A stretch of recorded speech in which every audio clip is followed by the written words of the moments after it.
Do we have a question of the week to end off? I don't. I couldn't think of one. I mean, you already kind of talked about it. I kind of had one, but it was a joke one. It was like, how disrespectful is the new Justice League game in terms of the whole Arkham universe? That was on a scale of 1 to 10. I haven't played it, but based on the news I've heard, pretty disrespectful. I'm not going to spoil it for anybody, but yeah, I think that well, maybe the internet already has, so yeah, I think it merits a general discussion maybe here on disrespect and legacy characters. I think you can basically do anything you want in a story, and that should be okay if it's executed well enough, believably enough, based on the characters as we know them. When you're just writing things to happen because some writer came up with an idea and they really got to force it, that's when you start running into problems as an audience member. You have to believe a scenario can play out even in a fantastical world like DC Comics or Suicide Squad kills the Justice League. Okay, that whole, just the setup for all of this is bonkers to start, but you got to believe how they do it. Why, even more importantly. It's, the way they did it is also the main problem here. It's just so nonchalantly, some of them even being mocked before their deaths as well. Which as a fan of some of these characters, most of them rubs me the wrong way, especially what I've heard about Captain Boomerang. Because in my mind, you know, like in that case, I've always known the Flash and the Rogues to have a bit of a mutual respect. Yeah, he's the hero, they're criminals, but they live by a code of honor and they respect each other and kind of have this sometimes playful relationship even of yeah, you're the hero, we're the villains, we're going to do what we're going to do, but you know, we're going to try to avoid you, we're going to mess you up at every opportunity, but at the end of the day, we're kind of just doing our things here, and we both acknowledge that, and that's how the relationship's usually played out. I've heard it's more aggressive and just disrespectful is the word that keeps getting thrown out. But yeah, sounds like they wrote out of character decisions just to push the agenda they were going towards, which was, hey, wouldn't it be cool if, but we're not going to give you a good reason why or how. Yeah, it's like, I do agree. You're a writer, you're allowed to write anything you want, but when you're saying that your story comes from a pre-existing universe where it's already like set its own ground rules and what is possible or not, and like when you say like this is the Arkhamverse and the Arkham Batman that you're portraying in this is far less powerful than he was in the Arkham games with lesser gadgets or lesser skill. Like in those Arkham games, Batman has fought the Joker multiple times. Joker on Titan formula, Bane, Killer Croc, Deathstroke. He's shot Deadshot. Or no, sorry, not shot Deadshot, but he's fought Deadshot before, who's a different character model because they recently in the New 52, they switched Deadshot's race and made him look more like Will Smith or something. Because Deadshot used to be this white guy, but the writer's like, no, that was a fake. So we're now supposed to believe when playing those Arkham games now that Deadshot is a fake Deadshot now.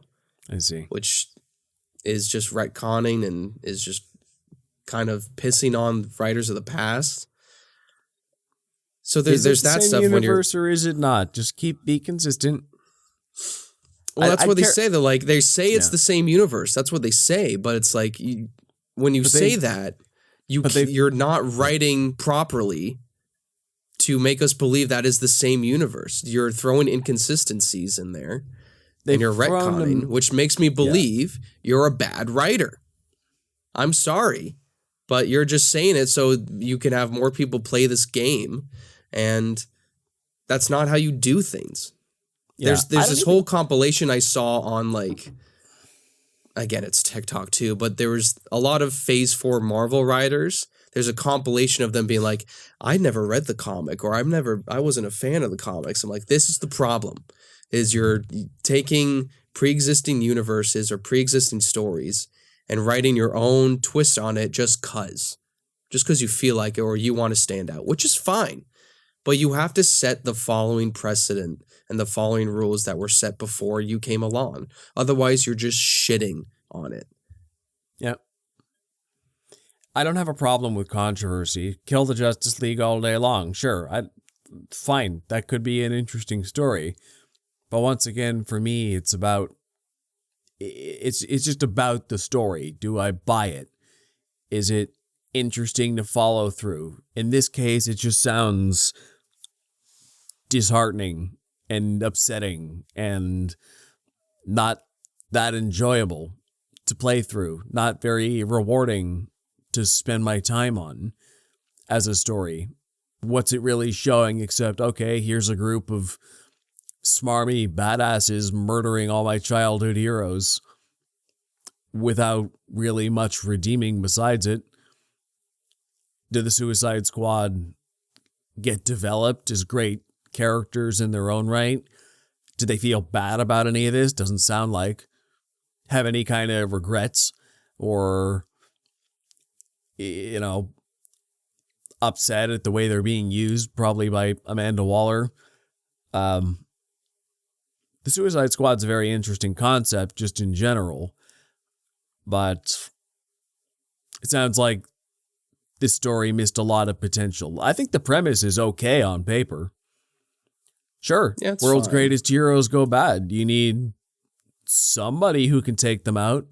Amanda Waller is one of the first people who'd want to take them out, and she just happens to have her own team of people with special abilities who might be able to do that if they plan well enough. Maybe. She's got her own task force, and they're the only ones who can maybe pull it off. I get it. It's a what if scenario. It's the same reason I don't begrudge Marvel's what if for trying new things. Go for it. Tell the story you want to tell. Just make it a good story. There are certain universal components in every story that I can say, yeah, that was well done, or that wasn't. I don't care what you do, though. Can you convince me? That's all. Yeah. I'm open for just about anything. I hear what you're saying, but like, I'm open for anything, but as long as it like makes sense.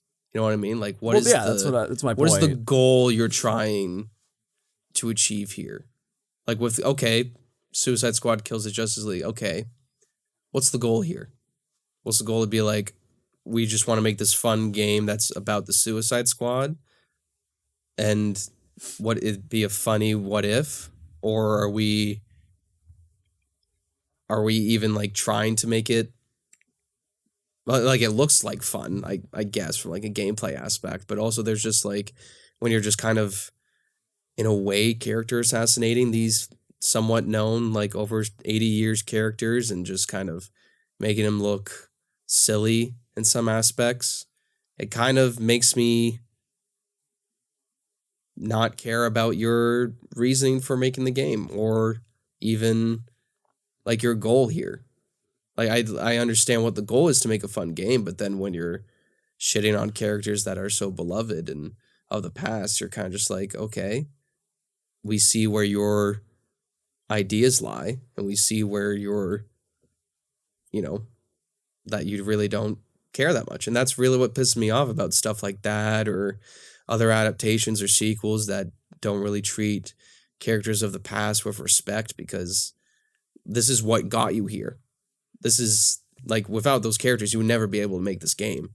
And the fact you like shit on these characters just kind of cuz. There's no real way to. There was a way to do it, and the way you did it sucked. So a rework would have been good. Here's a thing I just thought about. Suspension of disbelief is usually used in terms of fantastical natures. It's, could you even believe a character like Superman exists in the first place? Just go with it, right? And if you can't, that's where you're out of the story. But I think suspension of disbelief also can and should be used in terms of adaptations like this. It's not a question of, do I believe in Superman? It's, can I suspend my disbelief that Superman's acting like this in this game?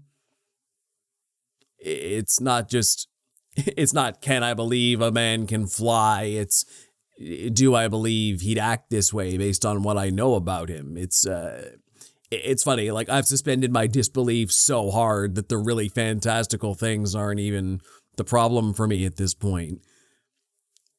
It's just an interesting psychological bit when it comes to stuff like this. I'm like, I have the same problem with the Last Jedi, right? I'm like, oh yeah, like the laser swords and the starships and the galactic politics and everything crazy. I'm like, oh yeah, I don't care about that. I'm like, that's not the unbelievable part to me. The unbelievable part is Luke Skywalker abandoning his whole life's work and going on an island to die. That's what I can't get past. None of the crazy stuff. It's the character work. Yeah, it's the character stuff, yeah. It's just funny how different franchises are different things. Some people can't get past the crazy stuff. I'm totally fine with the crazy stuff, but when characters are inconsistent, that's what rubs me the wrong way. Yeah, and I think that's what this game's quote-unquote controversy, it's not really a controversy, but that's what people can't really get past, is how the characters are treated. And it shows.